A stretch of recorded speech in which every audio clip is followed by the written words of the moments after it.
মানুষের গায়ে, রক্তে, মায়ের দুধে, প্লাসেন্টাতে, ব্রেইনে মাইক্রোপ্লাস্টিকের উপস্থিতি পাওয়া গেছে। এখন বিজ্ঞানীরা দেখবার চেষ্টা করছে যে ব্রেইনে মাইক্রোপ্লাস্টিকের উপস্থিতি সেখানে রক্ত প্রবাহে বাধার সৃষ্টি করবে কিনা। এখন অনেক তো ট্রলিং হলো, অনেক কিছু হলো, এটা হবে, এটা একটা গ্রুপ থাকবে। আমাদের তো পলিটিক্যালি মারাত্মকভাবে ডিভাইডেড সোসাইটি, ভালো কাজ করলেও আপনাকে এসব কথা শুনতে হবে। এবং এটা যখন আপনার রক্তে ঢুকে যায়, আপনার লিভারে পাওয়া যায়, আপনার ব্রেইনে পাওয়া যায়, নবজাতকের যে দুধ সে খাবে, মায়ের দুধ যেটাকে সবথেকে নিরাপদ ভাবা হতো সেখানে পাওয়া যায়, তখন এইটাকে গুরুত্বপূর্ণ মনে না করার তো কোনো কারণ নেই। আমি প্রথমে ধন্যবাদ জানাই যে আমাদের এই নিষেধাজ্ঞাটা বাস্তবায়নে বাংলাদেশের সুপার মার্কেটগুলো একটা অনেক বড় ভূমিকা রেখেছে। তারা সরকারের এই উদ্যোগকে সাধুবাদ জানিয়েছে। আমি আশা করি যে তাদের পাশাপাশি প্রাণ কোম্পানির মতন কোম্পানিগুলো শুধুমাত্র এরকম প্রোগ্রাম স্পন্সর করেই তাদের দায়িত্ব সীমাবদ্ধ রাখবে না। তাদের যে প্লাস্টিকের মোড়ক আছে, তাদের যে পানির বোতল আছে, ছোট ছোট সসের প্যাকেট আছে, সেখান থেকেও তারা সরে আসবে। তার কারণ হচ্ছে এতটুকু সসের সাথে যখন দেওয়া হয়, আপনি ওটাকে ফেলে দিয়ে খেয়ে ফেলে চলে যান, এটা কিন্তু আমার ওয়েস্টের ম্যানেজমেন্টের বার্ডেন বাড়িয়ে তুলছে। ছোট ছোট প্যাকেটের টমেটো সস, চিলি সসের আসলেই কোনো প্রয়োজন নেই। প্লাস্টিকের স্ট্র 100 বছরে যাবে পৃথিবী থেকে? যাবে না তো। ওইটা নদীতে পড়ে ভাঙবে, ভেঙে মাছ খাবে, মাছের থেকে আপনি খাবেন, আপনার থেকে আপনার বাচ্চা খাবে। এই স্টাইলের তো প্রয়োজন নাই কোনো। কটন বাড, ডাক্তাররা বলে কটন বাড ব্যবহার করা খুবই খারাপ, আপনার কানের যে ওয়্যাক্সিং ওটা সম্পূর্ণ ধ্বংস হয়ে যায়। কটন বাডের কি প্রয়োজন? আপনি নাড়বার জন্য স্টিরার দিয়ে আপনারা নাড়েন, আমরা নাড়ি না, কফি এগুলো নাড়ি। দিস ইজ ভেরি স্টাইলিশ, কিন্তু এটা আসলে ইজ ভেরি ড্যামেজিং।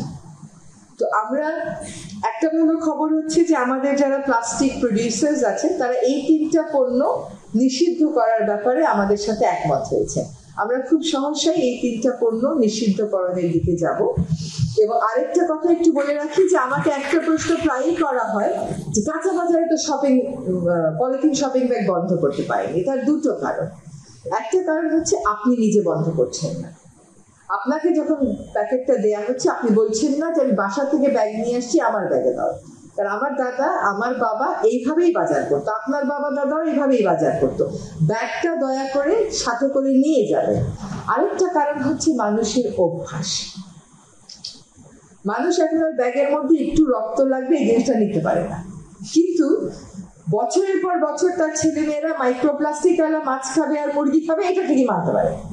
এই জিনিসটা তাদেরকে ভালো করে বলতে হবে যে রক্তটা একটু ধুয়ে দিলেই তো চলে যায়। এখন দেখলাম কয়েকটা সুপার মার্কেট এই সেলুলার দিয়ে র্যাপ করে দিচ্ছে, যেটা কিন্তু বাংলাদেশে হয়তো আমদানিটা একটু বাড়াতে হবে এবং সেটা সম্ভব। আমরা সেন্ট মার্টিনে একটা উদ্যোগ গ্রহণ করেছি। সেন্ট মার্টিনটাকে অন্তত যদি আমরা প্লাস্টিক ফ্রি করতে পারতাম, সিঙ্গেল ইউজ প্লাস্টিক ফ্রি, সেখানে হয়তো আর কয়েকদিন পর থেকে প্লাস্টিকের পণ্যগুলো যাওয়ার আমাদেরকে মনিটর করতে হবে। আমরা প্রথম 2টা কারণের পরে আরেকটা কারণ আপনাদেরকে বলি। সেই কারণটা হচ্ছে কি, কোম্পানিগুলো সত্যিকার অর্থে এই বিষয়টাকে হৃদয়ে ধারণ করছে না, একটা গ্রিন ওয়াশিং এর মধ্যে চলে গেছে। আমরা চকবাজারে 2বার অভিযান চালিয়েছি, 2বারই আমাদেরকে রীতিমতন সংঘর্ষের মুখে পড়তে হয়েছে। কক্সবাজারের ওই পলিথিন গুলো কারা বানায়, ওই পলিথিন গুলোর ক্রেতা কারা? নিশ্চয়ই যারা বাইরের থেকে প্লাস্টিক চিপস আমদানি করে তারাই ওইটার মেইন স্টেক হোল্ডার এবং বেনিফিশিয়ারি। এই কোম্পানিগুলোকে সেই জায়গায় অবস্থান নিতে হবে।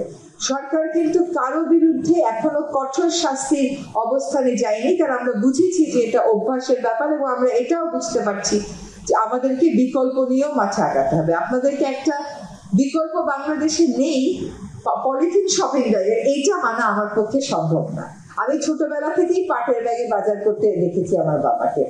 এমনকি 90 সালের প্রথম অর্ধেও কিন্তু আমরা পাটের ব্যাগে নিয়ে যেতাম। প্লাস্টিক রাতারাতি আমরা বন্ধ করতে পারবো না, কিন্তু বাই ফেজ আমরা বন্ধ করতে অবশ্যই পারবো। আমাদের 2002 সালে পলিথিন শপিং ব্যাগ নিষিদ্ধ, বাংলাদেশ প্রথম দেশ ছিল। আজকে এত বছর পরে এসে আমরা কেবল সুপার শপে ওইটাকে নিষেধাজ্ঞাটা বাস্তবায়ন করতে পারছি। আমরা কিন্তু প্রতি সপ্তাহেই কাঁচা বাজারে যাচ্ছি, তাদেরকে স্যাম্পল দিয়ে আসছি যে এই 3টা ব্যাগ ব্যবহার করবেন, এর বাইরে ব্যাগ ব্যবহার করবেন না। এখন একটা সুখবর দিই, 5 মন্ত্রণালয়ের সাথে মিলে আমরা বেশ বড় পরিমাণের পাটের ব্যাগ প্রস্তুত করব।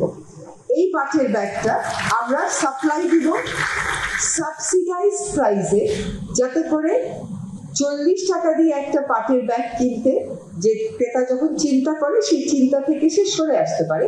আমরা সত্যিকার অর্থেই সাবসিডাইজ রেটে একটা সাপ্লাই দিতে পারি। আরেকটা হচ্ছে, আপনাদের কাছে আমার অনুরোধ হচ্ছে, বাসায় গিয়ে মাকে বলবেন যে মা খুব যত্ন করে পলিথিন শপিং ব্যাগে আপনার মাছটা মুরগিটা রেখে ফ্রিজে রাখে। এইটার কারণে ওই মাছে এবং মুরগিতে কি ধরনের কন্টামিনেশন হতে পারে একটু নিজেরা ওয়েবসাইট সার্চ করে দেখে নেবেন। আরেকটা হচ্ছে, সিঙ্গেল ইউজ প্লাস্টিকের কাপে গরম কফি, গরম চা খায়, এটার ফলে লিচিং হয়ে কি ধরনের ক্ষতি হতে পারে এটাও একটু জেনে নেবেন। কিন্তু এখন বল পয়েন্ট ছাড়া চলছে না, এটাও অভ্যাসের ব্যাপার। কিন্তু এখন আবার একটা ভালো ব্যাপার হলো যে আপনার তো আসলে এখন বেশি লিখতে হয় না, সারাক্ষণ তো ফোনের মধ্যেই সব টাইপ করে ফেলেন, কম্পিউটারেই সব টাইপ করেন, কেবল আপনাকে সাইন করতে হয়। তাহলে আমরা যেরকম 10টায় কাগজ লিখতাম, এখন মেট্রিক ইন্টারমিডিয়েট পরীক্ষায় লিখতে হয়, যে পরীক্ষা আমরাও দিয়ে এসছি এবং ফাউন্টেন পেন দিয়ে এসছি, কোনোদিনও আমাদের অসুবিধা হয়নি। একটু কালি মাঝে মধ্যে এদিক সেদিক লেগে যেত, সেটা একটা অন্য কথা। তো ওইখানে আমরা একটু সমস্যায় পড়ে গেছি। সেখানে প্রত্যেক দিনের লেখাটা পেন্সিল দিয়ে লেখা যায় না, লেখা যায় তো, এখন পেন্সিল দিয়ে হবে যে পেন্সিলও তো কাঠের তৈরি, তো কিছু কিছু গাছ আছে দ্রুত বর্ধনশীল, সেটা দিয়ে আমরা সামলাতে পারবো।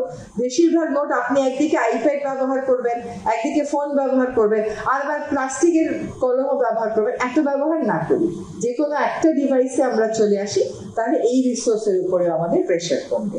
আপনাদের বিশ্ববিদ্যালয়কেও আপনারা সিঙ্গেল ইউজ প্লাস্টিক মুক্ত ঘোষণা করে দেন, এটা মুক্ত ঘোষণা করার প্রক্রিয়াটা শুরু করে দেন, তারপরে বলেন যে এই কয় মাসে আমরা এই কাজ করে সম্পূর্ণভাবে সিঙ্গেল ইউজ প্লাস্টিক মুক্ত করে দেব।